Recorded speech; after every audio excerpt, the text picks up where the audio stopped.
د هلمند ولایت د 215 اعظم کلی اردو اړوند کجکي ولسوالۍ د 2مې پولې منصوري لیوا د 4م کنډک بطریا ټولۍ کې د یاد کنډک 15 تنه مجاهدین د غرني هوان له علمي او نظري زده کړو څخه فارغ شوي. د یاد کلی اردو ویانکاري صدیق الله حفاظت ملي رادیو ته په یو رالېږلي پیغام کې ویلي دي چې د فراغت په دې مراسمو کې د 4م کنډک رئیس ارکان نورانی مولوی صاحب تازه فارغ شوو مجاهدینو ته د مبارکۍ ترڅنګ دا ډول زده کړې د وخت اساسي اړتیاوي او مهم یاد کړې. د هلمند ولایت د 215 اعظم کلی اردو اړوند کجکي ولسوالۍ کې د 2مې پولې منصوري لیوا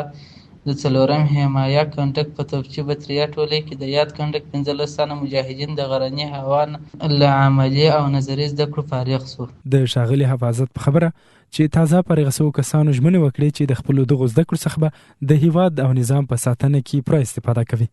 همداراز د یادې لیوا توپچي امریت مرستیال او مسؤلینو مجاهدینو ته ډاډ ورکړ چې په راتلونکي وخت کې هم پلان لري چې مجاهدینو ته د ثقيله اسلحو د روزنې مختلف پروګرامونه جوړ او مجاهدین په یاده برخه کې نور هم وروزي.